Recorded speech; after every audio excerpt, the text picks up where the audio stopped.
جیسے حضرت موسیٰ علیہ السلام کو دیے گئے۔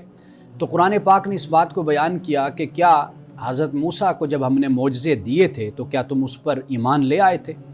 یعنی آج اگر یہ اعتراض تم کرتے ہو کہ محمد رسول اللہ صلی اللہ علیہ وسلم کے ہاتھوں پہ اس طریقے سے معجزے ظاہر نہیں ہوتے کہ جس طرح حضرت موسیٰ علیہ السلام کے ہاتھوں پر ظاہر ہوتے تھے، تو کیا تم ایمان حضرت موسیٰ پہ لے آئے تھے؟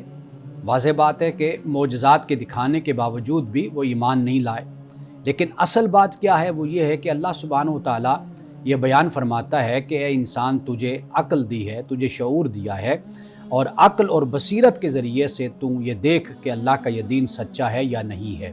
اس کائنات میں بہت سے معجزات اور آیات اور نشانیاں اور علامات پھیلے ہوئے ہیں، ذرا ان پر تو غور و فکر کر کہ یہ جو تجھے عقل اور بصیرت اور شعور اور غور و فکر کرنے کی صلاحیت اللہ نے عطا کی ہے، یہ اتنی بڑی صلاحیت ہے اور اتنی بڑی قابلیت ہے کہ اس کے ذریعے سے تو حق کو پہچان سکتا ہے۔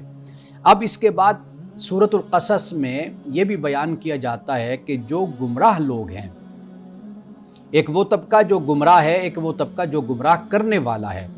تو سورۃ القصص میں اس طبقے کا خاص طور پر ذکر ہوتا ہے کہ جو گمراہ کرنے والا ہے، یعنی اس میں آپ دیکھ لیجئے کہ فرعون کا کردار بھی ہے سیاسی حوالے سے، یعنی حکومت اقتدار اس کے پاس ہے۔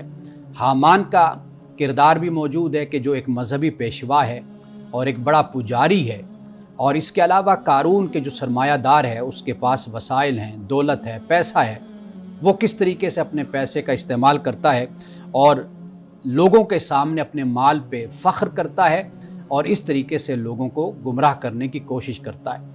تو سورۃ القصص میں ہمارے سامنے تین کردار پھر آ جاتے ہیں۔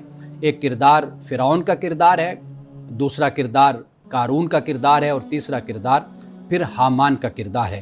اور آخر میں اللہ تعالیٰ نے اپنی رسول صلی اللہ علیہ وسلم کو اس بات کی خوشخبری بھی دی ہے، یعنی ہجرت آپ نے فرمائی مدینۃ المنورہ، اور پھر مدینۃ المنورہ سے واپسی آپ کی مکۃ المکرمہ، یعنی غلبہ کے ساتھ، فتح کے ساتھ آپ مکۃ المکرمہ تشریف لائے۔ تو سورۃ القصص میں حضرت موسیٰ علیہ السلام کے اس واقعہ اور قصے میں اللہ تعالیٰ نے رسول اللہ صلی اللہ علیہ وسلم کو یہ بشارت بھی سنا دی کہ آپ کو اللہ سبحانہ وتعالیٰ کامیابی اور کامرانی عطا کرے گا۔ اور اسی صورت میں ایک بڑی اہم بات ہے جو انشاءاللہ ہم ضرور اس پر روشنی ڈالیں گے، وہ یہ کہ جس طرح سورۃ یوسف میں اللہ تعالیٰ نے اپنے رسول صلی اللہ علیہ وسلم سے یہ کہا تھا کہ جب یہ بھائی آپس میں باتیں کر رہے تھے، پلاننگ بنا رہے تھے، منصوبہ بنا رہے تھے، تو اس وقت آپ موجود نہیں تھے، تو واضح بات ہے کہ اللہ تعالیٰ نے آپ کو قصہ یوسف کی خبر دی، اس کے بارے میں آپ کو بتایا۔ اسی طرح حضرت موسیٰ علیہ السلام کے اس واقعے میں سورۃ القصص میں جو بیان ہوا، اس میں بھی اللہ سبحانہ و تعالیٰ نے اسی بات کو بیان کیا کہ آپ طور کی جانب آپ وہاں پر موجود نہیں تھے جب اللہ تعالیٰ نے موسیٰ سے کلام کیا، اور یہ جو مشکلات حضرت موسیٰ علیہ السلام کی زندگی میں آئیں، ان کو تفصیل کے ساتھ آپ کو اللہ تعالیٰ نے بتایا ہے۔ اور جب کہ اس وقت جب یہ بیت رہی تھی حضرت موسیٰ علیہ السلام پر یا قوم بنی اسرائیل پر، تو اس وقت آپ وہاں پر موجود نہیں تھے۔ ناظرین کرام، یہاں وقت ہوا چاہتا ہے ایک بریک کا، ہمارے ساتھ رہیے۔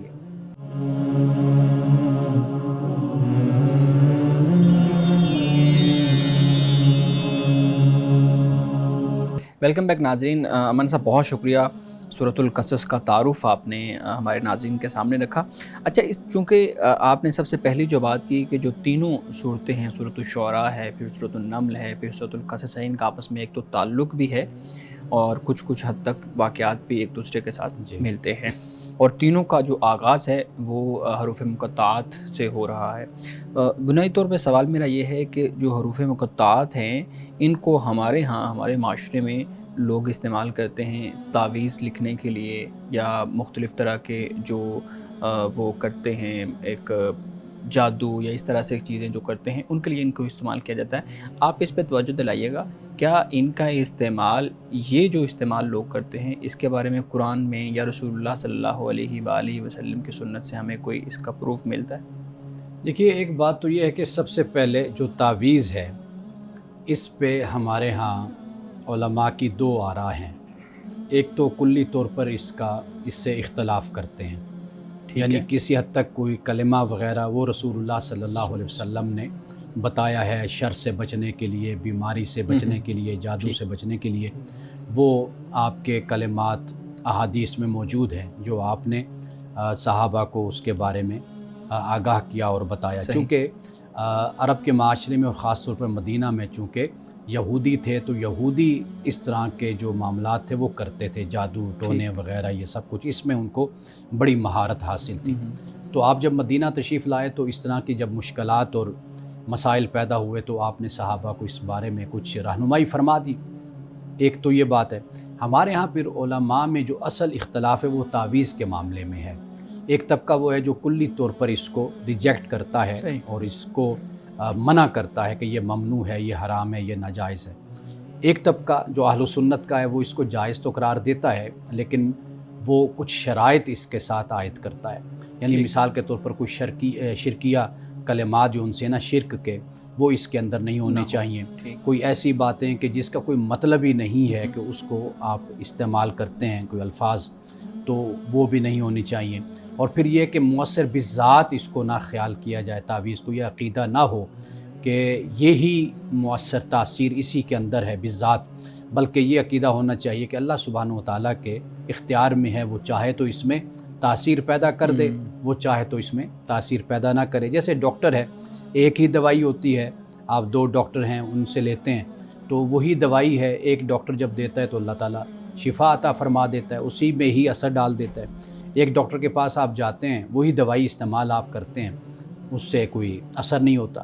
تو یہ اللہ سبحانہ وتعالیٰ ہی کہ علم میں ہے، اس کے اختیار میں ہے کہ وہ اثر کو پیدا کرتا ہے۔ تو لہٰذا جو دوسری رائے ہے اس کے مطابق اگر ہم دیکھتے ہیں کہ اگر کوئی تعویذ میں برکت کے طور پر حروف مقطعات کو لکھ دیتا ہے، قرآن کی آیت کو لکھ دیتا ہے برکت کے لیے کہ یہ اللہ تعالیٰ نے کا کلام ہے، جیسے مثال کے طور پر کہیں پر کوئی بیماری سے شفا کا ذکر ہو جاتا ہے، وہ آیت لکھ لی جاتی ہے، یا اللہ سبحانہ وتعالیٰ کی جو صفات ہیں، علیم ہے، حکیم ہے، خبیر ہے، اور وہ جیسے وَإِذَا مَرِضْتُ فَهُوَ يَشْفِينِ کہ میں جب بیمار ہوتا ہوں تو وہ مجھے شفا دیتا ہے۔ تو ایسی آیات سے ارادہ یہی ہوتا ہے کہ اللہ سبحانہ وتعالیٰ کی اس میں تعریف ہے ان آیات میں۔ اگر وہ اس طرح کوئی تعویذ بنا کر دے دیتے ہیں تو اہل سنت کے نزدیک یہ ہے کہ اس میں کوئی حرج نہیں ہے، لیکن ان شرائط کے ساتھ جو پہلے میں نے بیان کر دی ہیں۔ جی بالکل ٹھیک ہے۔ اچھا مولانا صاحب، اس سے پھر ایک سوال پیدا ہوتا ہے کہ جب آپ مختلف شرائط کے ساتھ اس کو کہیں گے کہ یہ ٹھیک ہے تعویذ لکھنا یا تعویذ کو استعمال کرنا، تو ہمارے ہاں تو اس پہ مبنی بہت سی خرافات بھی ہیں۔ اب لوگ علمی معاملات سے ہٹ کے تعویذ اور شارٹ کٹس اور ان چیزوں کی طرف آنا شروع ہو گئے ہیں۔ اب آپ دیکھیں گے کہ جب بھی کوئی بیمار ہوتا ہے تو ہم اس طرف آ جاتے ہیں، تعویذ اور ان چیزوں کی طرف۔ کسی کا سائیکولوجیکل پرابلم ہے تو ہم کہیں نہ کہیں سے وہ تعویذ نکال لیتے ہیں، سوئیاں نکال لیتے ہیں، کوئی اس طرح کی اور چیزیں نکال لیتے ہیں۔ تو پورا معاشرہ اصل میں اس جواز کی وجہ سے تو نہیں اس طرف جا رہا کہ آپ نے جواز کی وہ دی ایک اجازت؟ دیکھیے، جو حرام کا معاملہ ہے نا کہ یہ حرام ہے، ناجائز ہے، یہ اس وقت ہم قرار دے سکتے ہیں جب ہمارے پاس کوئی واضح نص ایک چیز کے بارے میں موجود ہوتی ہے، بالکل ٹھیک، پھر اس بنیاد پر ہم کہتے ہیں کہ یہ حرام ہے۔ بالکل لیکن جب ہمارے پاس اس طرح کی کوئی دلیل نہ ہو نا، تو پھر آپ اس کام کو حرام قرار دینے کے بجائے پھر ضرورت ہوتی معاشرے کی اصلاح کی، اس کی تربیت کی۔ صحیح۔ یعنی اب رسول اللہ صلی اللہ علیہ وسلم نے بھی تو لوگوں کو بتایا، صحابہ کو، جیسے اعوذ باللہ بکلمات التامہ، یہ الفاظ ہمیں حدیث میں ملتے ہیں۔ ایسے بہت سے کلمات، مثلا آخری صورتیں ہیں قرآن پاک کی صورت، آخری صورتیں ہیں، ان کو پڑھنے کے لیے کہا گیا۔ یا جیسے ہم صحیح بخاری میں ہے کہ حضرت ابو سعید خدری کے بارے میں آتا ہے کہ بھئی ایک رئیس تھے مالدار، ان کو سانپ نے کاٹ لیا تو انہوں نے سورۃ الفاتحہ کا دم کیا، تلاوت کی، تو ان کو شفا ہو گئی۔ تو مطلب یہ کہ ہمیں اس طرح کے ثبوت، حوالے ہمیں احادیث سے مل جاتے ہیں، جس کے بنیاد پر ہم کسی چیز کو کلیتاً حرام یا ناجائز ہم قرار نہیں دے سکتے۔ اصل جو چیز ہے وہ یہ ہے کہ لوگوں میں جیسے جیسے ایجوکیشن ہوتی ہے، آپ لوگوں کو ایجوکیٹ کرتے ہیں، اویئرنیس دیتے ہیں، تو بہت سی قباحتیں خود معاشرے سے ختم ہوتی چلی جاتی ہیں۔ ہم خاندانوں میں دیکھتے ہیں، آج سے 20-25 سال پہلے بہت سے خاندان جو ہم نے جن کا خود مشاہدہ کیا، تجربہ کیا، کہ خواتین جو ان سی تھیں وہ بیبیوں کی کہانیاں اور اس طرح کے معاملات میں وہ الجھی رہتی تھیں، یا پیروں فقیروں کے پاس بہت زیادہ جانا آنا۔ جب ان کے بچوں نے تعلیم حاصل کی، ان کے پاس تعلیم آئی، اویئرنیس آئی، تو اس گھر میں اس طرح کی جو سرگرمیاں ہیں وہ کم ہو گئی۔ تو میرا خیال ہے کہ توجہ اس پر ہونی چاہیے کہ ہم اپنے معاشرے کو ایجوکیٹ کریں، ان کو جو اصل اسلام ہے، دین ہے، وہ لوگوں کو ہم بتائیں، اس کی تعلیم دیں۔ کوئی بیمار ہوتا ہے تو ڈاکٹر کے پاس جانا چاہیے، جیسے پیر نصیر الدین نصیر صاحب مرحوم و مغفور، وہ میں خود ان کے پاس کئی مرتبہ میں بیٹھا ہوا تھا، ان سے اچھا تعلق تھا، سلام دعا تھی اور بڑی بہت پیار محبت کا تعلق تھا۔ تو میں ان کے پاس میں نے جب بھی دیکھا کہ کوئی اگر آیا تعویذ کے لیے یا دم، انہوں نے کہا بھئی یہ نفسیاتی مسئلہ، اس کو کسی ماہر نفسیات کے پاس لے کر جاؤ۔ اگر کسی کو کوئی جسمانی مسئلہ ہے تو اسے کہا کہ بھئی اس کو ڈاکٹر کے پاس لے کر جاؤ۔ تو یہ خود بھی کچھ ایسے افراد کے جن کے پاس لوگ آتے ہیں، ان کی بھی ذمہ داری بنتی ہے کہ ان کے پاس جو لوگ آنے والے ہیں ان کو اویئرنیس دیں، ان کو ایجوکیٹ کریں، انہیں بتائیں کہ بھئی ہم اس کام کے لیے نہیں بیٹھے ہوئے کہ بھئی آپ کا علاج ہم کریں، تو علاج کروانا ہے تو نفسیاتی مسئلہ ہے تو کسی نفسیات کے پاس جاؤ، اگر جسمانی مسئلہ ہے تو میڈیکل جو ڈاکٹرز ہیں ان کے پاس جاؤ۔ تو میرا خیال ہے کہ یہ بجائے اس کے کہ کسی بات کو جسے اللہ نے حرام نہیں کہا، رسول اللہ نے حرام نہیں فرمایا، ہم اس کو حرام قرار دے دیں، ناجائز قرار دے دیں، اس سے بہتر یہ ہے کہ ہم سوسائٹی کو ایجوکیٹ کریں۔ صحیح، بالکل ٹھیک ہے۔ اچھا مولانا صاحب، چونکہ سورت کا آغاز ہے، سورۃ القصص کا آغاز، تو جب بھی ہم دیکھتے ہیں کسی سورت کا آغاز ہوتا ہے تو اس میں ایک بحث ہوتی ہے مکی سورت اور مدنی سورت۔ جی اچھا، اب جب دیکھتے ہیں کسی سورت کی کچھ آیات ایسی ہیں جو مکے میں نازل ہوئیں، کچھ آیات ایسی ہیں جو مدینے میں نازل ہوئیں، اور کچھ آیات ایسی بھی ہو سکتی ہیں جو رسول اللہ صلی اللہ علیہ وسلم نہ مکے میں تھے نہ مدینہ میں تھے، تو کسی دوسرے راستے پہ تھے تو نازل ہوئیں۔ تو میں یہ چاہوں گا کہ آپ ہمارے ناظرین کے لیے خاص طور پہ یہ اس کی وضاحت کیجیے گا کہ مکی صورتیں کون سی ہیں، مدنی صورتیں کون سی ہیں، اور ان کی یہ تقسیم کیسے ہوئی۔ دیکھیے، مکی اور مدنی ایک تو یہ ہے کہ ہجرت سے پہلے اور ہجرت کے بعد، صحیح، یعنی جو ہجرت سے پہلے نازل ہوئی اور جو ہجرت کے بعد، وہ مکی ہیں۔ وہ مقام کوئی بھی ہے اس کا، کہیں پر بھی اتری ہیں، یعنی اس ٹائم پیریڈ کے اندر جو نازل ہوئی، اس سے پہلے جو اتری، ہجرت سے پہلے، اور ہجرت کے بعد جو اتری وہ ان کو مفسرین نے، جو قرآن کے ماہر ہیں علوم قرآن کے، انہوں نے کہا کہ وہ ان کو ہم مدنی کہتے ہیں۔ ایک بات تو یہ صحیح۔ دوسری بات یہ کہ قرآن کی جو ترتیب ہے یہ توقیفی، یعنی رسول اللہ صلی اللہ علیہ وسلم نے اللہ کے حکم کے مطابق اور اللہ کی رہنمائی کے مطابق ان آیات کو رکھا ہے۔ ٹھیک ہے، صورتیں ہوں یا آیات ہوں، ان کے مزاج سے ہمیں اس نے پتہ چل جاتا ہے کہ جو مکی صورتیں ہیں اس میں بنیادی احکام ہمیں ملتے ہیں زیادہ تر۔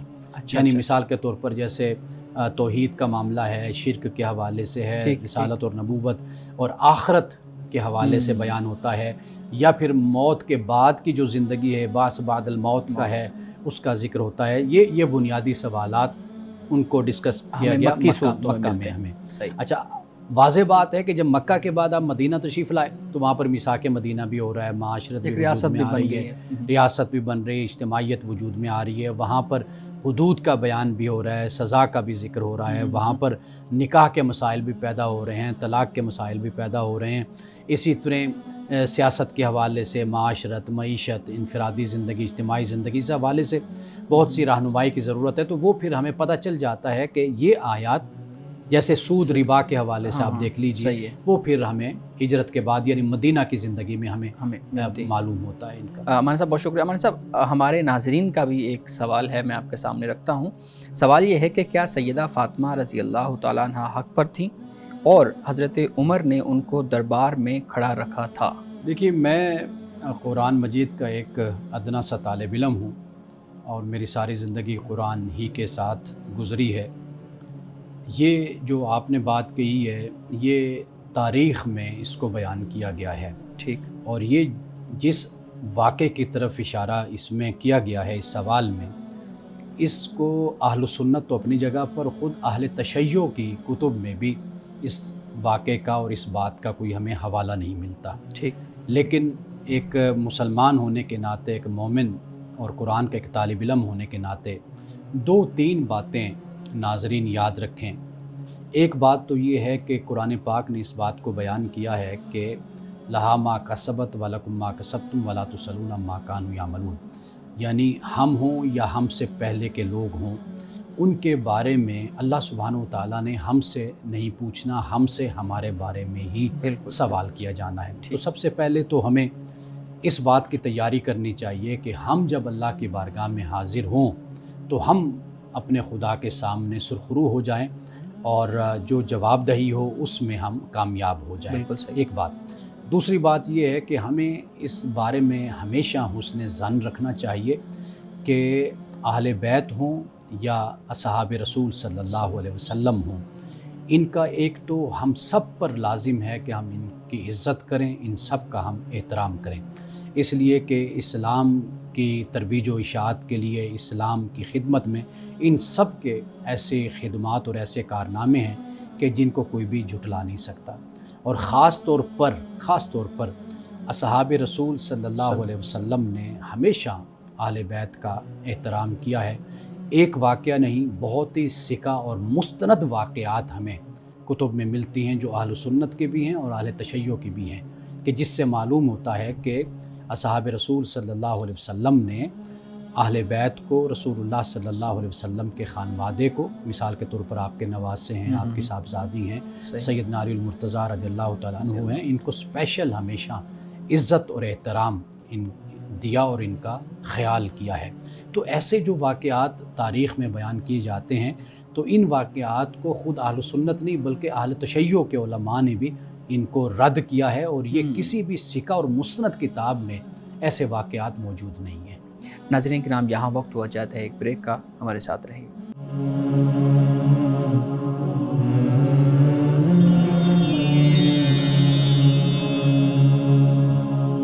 ویلکم بیک ناظرین۔ امان صاحب، ایک اور سوال ہمارے ناظرین کی طرف سے، وہ بھی میں آپ کے سامنے رکھتا ہوں۔ سوال یہ ہے کہ گھر پر یا آفس پر جو علم ہے لگانا، وہ کیسا ہے؟ دیکھیے، ابھی میلاد النبی کا مہینہ گزرا ہے، جی جی بالکل، تو آپ دیکھیے کہ اس میں لوگوں نے خوشی کا اظہار کیا، جھنڈیاں بھی لگائیں، جھنڈے بھی لگائے۔ اب یہ کسی کے نزدیک یہ ناجائز ہے کہ ایسا نہیں لگانا چاہیے۔ یہ مسلک کی سطح پر جو پھر ہمارے عقائد یا ہمارے نظریات تشکیل پائے ہیں، اس میں پھر ہم ایک دوسرے کی اس بارے میں مخالفت کرتے رہتے ہیں۔ ایک مسلک اس کو بالکل ہی ناجائز خیال کرتا ہے، لیکن آپ یہ دیکھیے کہ یہ چیزیں اپنی محبت کے، ایک عقیدت کے اظہار کا ایک ذریعہ ہوتی ہیں۔ جیسے جھنڈیاں ہیں، جھنڈے ہیں، اور فلیگ بنا لیا یا کچھ اور روشنیاں لگا لی، بتیاں لگا لی، تو یہ اپنا ایک تہذیبی کہہ لیں، ثقافتی کہہ لیں، کلچرلی کہہ لیں کہ آپ ایک اپنے تعلق کا اظہار کرتے ہیں۔ تو اس بنیاد پر اگر دیکھا جائے تو ہم اس کے بارے میں کوئی ناجائز کا فتویٰ نہیں دے سکتے کہ اگر ربیع الاول میں ایسا ہو سکتا ہے تو واضح بات ہے کہ پھر اگر محرم میں کوئی ایسا کرتا ہے تو وہ اس کے لیے وہی فتویٰ ہے جو ربیع الاول میں کرنے والوں کے لیے فتویٰ ہے۔ اور اسی طریقے سے جو اصحاب رسول ہیں ان کے جو ایام آتے ہیں ان کے اوپر پھر باقی جو گروپ ہیں ان کی طرف سے بھی لگائے جاتے ہیں۔ لیکن ایک بات یاد رکھنی چاہیے کہ اگر ہم اپنے دین کو مستحکم مضبوط کریں، یعنی یہ بات یاد رکھیے کہ اگر دین مضبوط ہوگا تو مسلک کمزور ہوں گے، اگر مسلک مضبوط ہوں گے تو پھر دین کمزور ہوتا ہے۔ تو ہمیں براہ راست جو اللہ کا دین ہے، قرآن ہے اور سنت ہے، ہمیں اس کے ساتھ جڑنے کی ہمیں کوشش کرنی چاہیے، اور پیور جو خدا کا دین ہے، خالص، اس کو ہم سمجھیں تو اس سے ہمیں یہ بڑا فائدہ ہوگا کہ ہمیں مذہب کے لحاظ سے یہ پتہ چل جائے گا کہ ہمیں اپنی زندگی میں ترجیحات کیسے طے کرنی ہے، پہلے کس کو پریورٹی حاصل ہے اور پھر کس کو اس کے بعد پریورٹی حاصل ہے۔ تو ہمیں وہ دین اختیار کرنا چاہیے جو اللہ کے رسول نے بھی اختیار کیا، جو اصحاب رسول نے بھی اختیار کیا، جو اہل بیت نے بھی اختیار کیا، جو صلحاء نے بھی اختیار کیا۔ تو اگر ہم ان کے سچے متابعین ہیں، پیروکار ہیں اور محبین ہیں، تو پھر ہمیں یہ دیکھنا چاہیے کہ وہ دین کے جس پر وہ عمل کرتے رہے وہ دین کیا ہے، ہم بھی اسی دین پر ہی عمل کریں۔ بالکل صحیح۔ اچھا مولانا صاحب، مجھے اس بات سے وہ یاد آ رہا ہے کہ ہم نے اس پہ ایک پورا کورس بھی کیا تھا دین میں ترجیحات کے نام سے، وہ بڑا خوبصورت کورس تھا۔ دین میں ترجیحات کا فہم کیوں ضروری ہے؟ یہ بہت لازم ہے کہ ہم اس بات کو سمجھیں، کیونکہ ہم کئی دفعہ جو اللہ کے دین کی بات ہے نا، اس کو ہم دوسرے نمبر پر رکھ لیتے ہیں اور پہلے نمبر پر ہم اپنے مسلک کو رکھ لیتے ہیں۔ تو اس سے بڑا نقصان پھر دین کا ہوتا ہے، یعنی ہمارے عقیدے کا، تو اللہ سبحانہ و تعالیٰ کو جو مطلوب اور مقصود ہے وہ ہم پیش نظر رکھیں، سب سے پہلے اس کو اہمیت دیں، پھر ہم دیکھیں کہ اس کے بعد پھر کیا چیز ہے، پھر ہمیں وہ کرنا چاہیے۔ بالکل ٹھیک ہے، بہت شکریہ۔ جی بلال صاحب، آپ کے پاس بھی کچھ سوالات ہوں گے، پلیز زمانے صاحب۔ بہت شکریہ جناب شعیب صاحب۔ سر، نماز کے حوالے سے کچھ بات کرنا چاہیں گے، کچھ سوالات ہیں۔ سب سے پہلے تو یہ بتائیے گا کہ اگر کوئی شخص نماز کو اپنی زبان میں پڑھنا چاہے، پنجابی میں، اردو میں، انگریزی میں، تو کیا اس کا کوئی جواز ہے کہ انسان عربی کی بجائے کسی اور زبان میں نماز کو ادا کرے؟ دیکھیے، اب اس کو آپ اس طرح دیکھ لیں کہ ایک شخص وہ ہے کہ مسلمان ہوا ہے، اب جیسے وہ مسلمان ہوا تو اس پر نماز فرض ہو گئی۔ بالکل۔ اب اس کو عربی زبان نہیں آتی، اس کو سورۃ الفاتحہ بھی نہیں آتی، کوئی قرآن کا کوئی حصہ بھی نہیں آتا۔ ایک تو یہ صورت ہے۔ ایک صورت یہ ہے کہ ایک انسان سیکھتا ہی نہیں ہے، اب وہ نماز اس نے پڑھنی ہے، وہ یہ خیال کرتا ہے کہ میں عربی زبان سیکھوں نہ سیکھوں، قرآن پڑھوں نہ پڑھوں، مجھے کوئی ضرورت نہیں ہے، تو لہٰذا میں جیسا بھی ہوں میں اپنی زبان میں ہی قرآن نماز پڑھ سکتا ہوں۔ یہ دوسرا رویہ ہو جاتا ہے۔ جو پہلا شخص ہے کہ جس نے اسلام قبول کیا، اب وہ کیا کرے؟ اب اس کی کئی صورتیں بن جاتی ہیں۔ ایک تو یہ ہے کہ سورۃ الفاتحہ کی مثال کے طور پر ایک آیت ہے، وہ اس کو سورۃ الفاتحہ کی جگہ پہ پڑھ سکتا ہے 7 مرتبہ، اسی ایک آیت کو پڑھ لے، اور پھر اس کے بعد کوئی دوسری قرآن پاک سے کوئی ایک چھوٹی سی آیت ہے وہ اس کو پڑھ لے، وہ اپنی نماز اس طرح سٹارٹ کر سکتا ہے، شروع کر سکتا ہے پڑھنا۔ ایک تو یہ ہے۔ دوسرا طریقہ یہ ہے کہ رسول اللہ صلی اللہ علیہ وسلم کی بعد احادیث میں اس بات کا ذکر ملتا ہے کہ جیسے بسم اللہ، الحمدللہ، لا الہ الا اللہ، واللہ اکبر، ولا حول ولا قوت الا باللہ العلی العظیم، یہی پڑھ کر وہ اپنی نماز کو مکمل کر سکتا ہے، یعنی آغاز سٹارٹ یہاں سے کر سکتا ہے۔ جہاں تک بات ہے کہ ایک شخص ہے کہ جو بالکل سیکھتا ہی نہیں ہے، اس کو یہ چاہیے کہ وہ اس غفلت میں وہ مبتلا نہ ہو اور وہ نماز کو سیکھے، اور اس وقت تک جب تک اس کو کچھ نہیں آتا وہ اس طریقے سے پڑھ سکتا ہے جو میں نے آپ کو بتایا۔ لیکن یہاں پر ایک دو اور مسئلے میں واضح کر دوں کہ ایک قول حضرت امام اعظم ابو حنیفہ رحمۃ اللہ علیہ کی طرف یہ منسوب کیا جاتا ہے کہ ان کا کہنا یہ تھا کہ بھی نماز اپنی زبان میں پڑھی جا سکتی ہے، اور وہ قرآن کے ایک آیت کا حوالہ بھی دیتے ہیں کہ جس میں یہ ہے کہ بھئی اللہ آپ کی طرف اللہ نے جو وحی کی ہے، تو اس کا مقصد یہ کہ آپ لوگوں تک پہنچائیں، تو لہٰذا کوئی شخص جو سا ہے وہ اپنی زبان میں اس میسج کو، پیغام کو سمجھنے کا ذمہ دار ہوتا ہے۔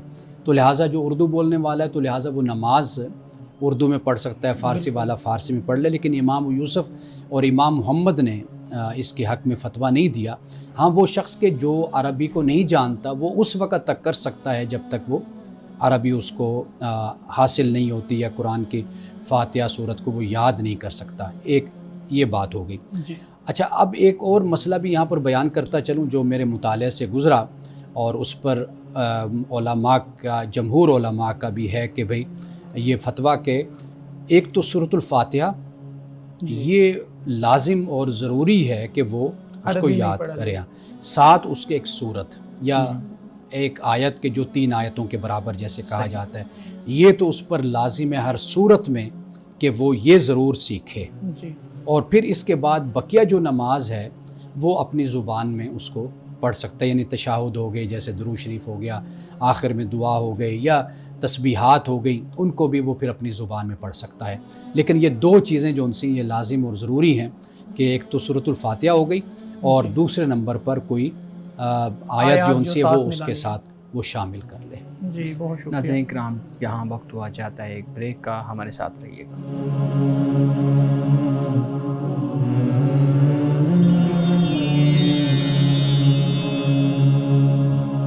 ویلکم بیک ناظرین۔ امانہ صاحب، آپ بیان فرما رہے تھے ابھی کہ نماز جب کوئی شخص ادا کرتا ہے تو وہ کس کی زبان میں ادا کر سکتا ہے۔ ایک سوال جو میرے ذہن میں آ رہا ہے کہ اگر کوئی شخص ایسا ہے جس کو عربک کے ان الفاظ کی سمجھ بھی ہے، وہ عربک پڑھ بھی سکتا ہے، نماز کے جو الفاظ ہیں وہ ادا بھی کر سکتا ہے، لیکن اس کے باوجود وہ یہ کہتا ہے کہ میں نے اپنی نیٹو زبان کے اندر، جو میری مادری زبان ہے، اس کے اندر ہی میں نے نماز پڑھنی ہے، کیونکہ جب ہم شاعری کو دیکھتے ہیں، نثر کو دیکھتے ہیں، نظم کو دیکھتے ہیں، تو وہ اپنی جو مادری زبان ہے اس میں ہی زیادہ اچھے طریقے سے سمجھ آتی ہے. اسی طریقے سے اگر نماز کے جتنے بھی الفاظ ہیں اس کو پنجابی میں، فارسی میں، سندھی میں، بلوچی میں، جیسے ہمارے ہاں مختلف لینگویجز ہیں، اس میں اگر کوئی پڑھنا چاہے تو اس کے لیے پھر آپ کیا سجیسٹ کریں گے؟ دیکھیے سورۃ الفاتحہ، اور جیسے ہم نے پہلے مسئلہ بیان کیا کہ ایک آیت، یہ وہ عربی میں ہی پڑھے گا اور اس کا ترجمہ بھی اسے معلوم ہونا چاہیے. باقی اس کے بعد جو ہے وہ اپنی زبان میں جو کچھ کلمات ہیں وہ ادا کر سکتا ہے. اور خاص طور پر جب اتحیات کو پڑھ لیتا ہے اس کے بعد، جیسے ہم ربی جعلنی مقیم الصلاۃ ہی پڑھتے ہیں، تو وہ اپنی زبان میں جو چاہے تو وہاں پر وہ مانگ سکتا ہے اپنی زبان میں ہر طرح کی دعا. بلکہ ربی جعلنی پڑھنی ہے، اس کے ساتھ دیگر دعائیں جو قرآن میں ہیں، حدیث میں، سب کی سب اس میں مانگی جا سکتی ہیں، تو اس میں کوئی حرج نہیں ہے. کوئی حرج نہیں ہے، بالکل ٹھیک ہے. اچھا امان صاحب، ایک اور چیز بھی میں ضرور آپ ہمارے ناظرین کے لیے واضح کیجیے گا. جب بھی آپ بات کرتے ہیں خاص طور پہ فقہی مسائل کی، معاملات کی، تو آپ مختلف ائمہ کا ذکر کرتے ہیں. امام صاحب ہیں، پھر امام ابو یوسف، امام محمد کا، پھر جمہور کا موقف، اسی طریقے سے اور بھی ائمہ کے آپ نام ذکر کرتے ہیں. میں چاہوں گا کہ آپ ہمارے ناظرین کے لیے بتائیے گا کہ یہ ائمہ اصل میں کون ہیں، کس فن سے ہیں اور ان کی کنٹریبیوشن کیا ہے؟ دیکھیے یہ ایک تو آپ کے سوال کا جواب کافی لمبا ہے، لیکن میں مختصر اس کو بیان کر دیتا ہوں. ہمارے ہاں 4 فقہا نے شہرت پائی ہے. ٹھیک ہے.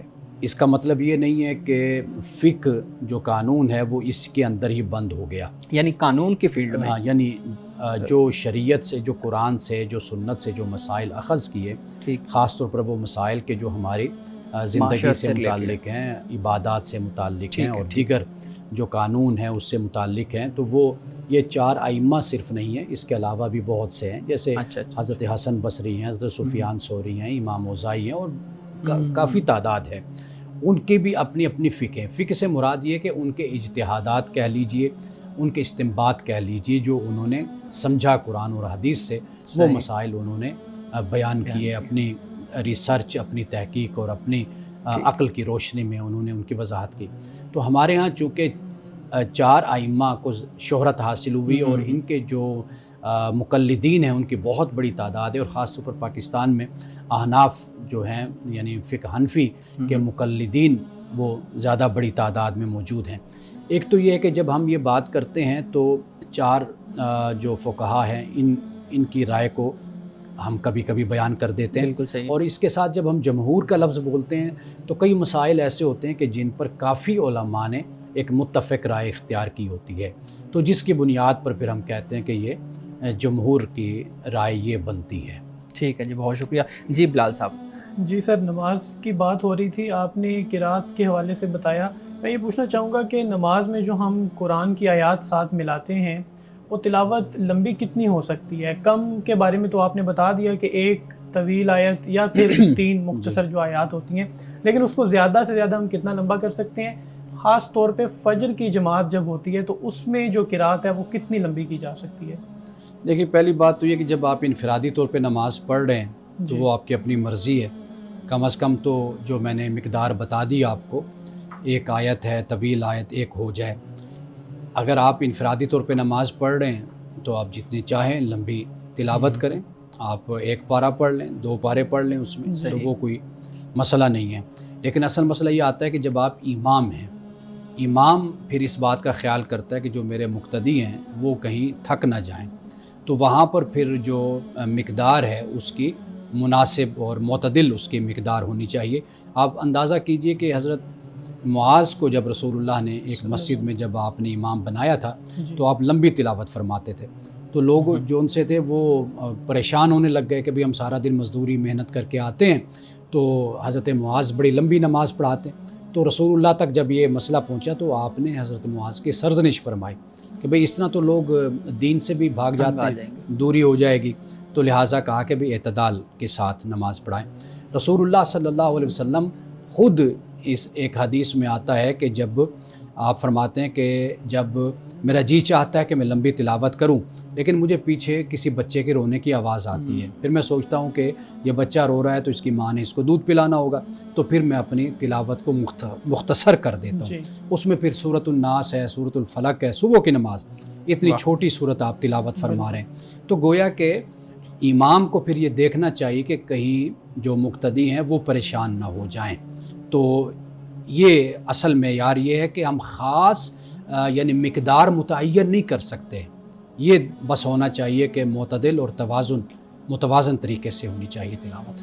جی یہ بھی ہو سکتا ہے کہ امام صاحب مقتدیوں کا کنسرن لے لیں جو وہاں پہ موجود ہیں کہ ہم فجر کی قرات لمبی کیا کریں گے، اور ساروں کو اعتراض نہیں ہے تو وہ پھر جس طرح چاہیں وہ کر سکتے ہیں۔ سر یہ بتائیے گا کہ اگر کسی شخص کو نماز پڑھنے کے بعد یاد آتا ہے کہ اس کا تو وضو ہی نہیں تھا، اور اب وہ کہتا ہے کہ میرا دوبارہ دل نہیں کر رہا کہ اب میں دوبارہ نماز کو دہراؤں، تو اس کے لیے کیا حکم ہے؟ وہ اس کو لازمی ہے کہ وہ دوبارہ نماز کو دہرائے یا کوئی اور حل بھی ہے؟ اصل میں جو فرض ہے نا، فرض خدا کی طرف سے، وہ انسان کے چاہنے نہ چاہنے کا پابند نہیں ہے۔ اگر میرا جی نہیں چاہ رہا کہ میں نیند سے اٹھوں اور نماز پڑھوں، تو خدا کا فرض جو ہے وہ اس کا پابند نہیں ہے کہ اللہ یہ کہے کہ ٹھیک ہے چلو کوئی بات نہیں تم سوئے رہو۔